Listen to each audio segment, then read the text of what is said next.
joko marwa en Belinda Adhiambo. Johera mag Azimio la Umoja emoko kuom counties makaluo kod imbo mar piny Kenya ne omedo dhi nyime gi ng'anyo mamuol mar kwedo piny owacho ewi pek mar ngima. Kaka jafwambo marwa e kaunti ma Homa Bay Ali Abich lero, ng'anyo makamano mane ochan kawuono e kaunti ma Homa Bay to ne ogore e Luanda bang' moko kuom rowere rocho chenro mag ng'anyono. Johera mag riwruog siasa mar Azimio la Umoja ne odhi nyime gi bago ng'anyo mamuol e moko kuom counties makaluo kaachiel kod counties mamoko ka gikwedo piny owacho mar Laktar William Ruto kod ywak ewi ngima masani tek tweta e pachoka.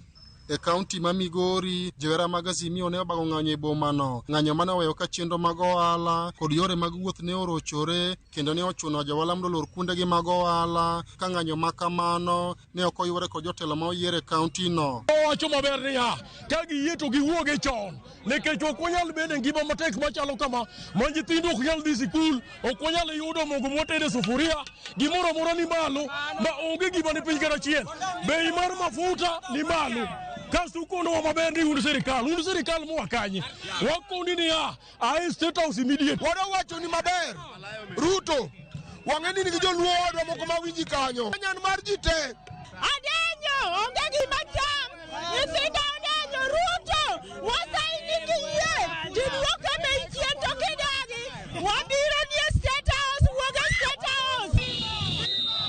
Ng'anyo makamano bende ne omedo dhi nyime boma ma Kisumu kama johera mag Azimio la Umoja mane otelnegi kod jakom ODM e kachur bura ma Kisumu Central Seth Kanga ne otelo e ng'anyo makamano kane ojiwo rowere bomano mondo obed ka ng'anyo gi kwe. Wawacho ni jokuoge okwadwar wenye wanaribu mali hatutaki.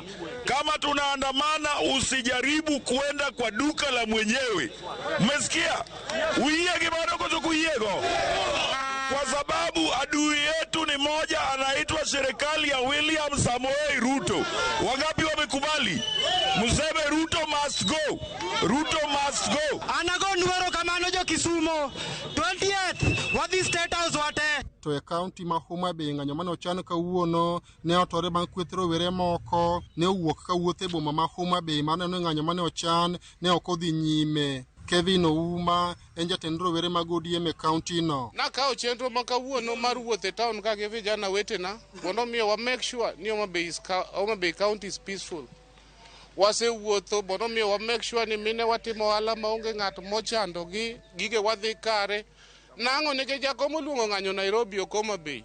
To kaka jatend vijana ma Homa Bay County ng'anyo luong Nairobi, jo Nairobi nitiere. Wan kaka vijana ma Homa Bay County nitiere jukumu mako luongwa twatiye.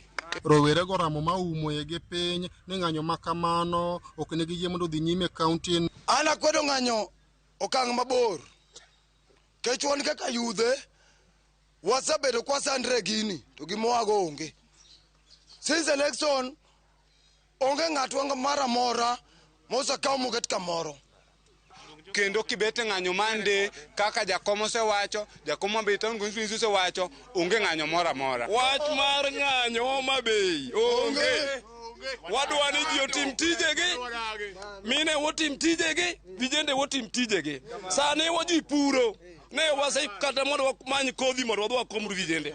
No se kel nyaka kodhi. Sani gima ne wadwaro jotendwa mane wamiyo tich. Kapo ne gidwaro ng'anyo, ene mano resign to wacho nyiso Ruto ni Ruto ananeno ni ana resign. Koro mano ng'anyo mayom kabisa. Wan gi wajumbe 8 Homa Bay. Gi resign mondo gini dhi bedo mayot moloyo piny ni dhi ng'anyo. Ng'anyo makamano be ne odhi nyime kaunti ma Kakamega kama johera mag Azimio ne owuok oko ka giywak ewi ngima masani koro tek e pachoka.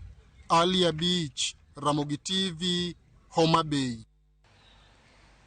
Eto kama na Ali Abich kuom lipod na kweth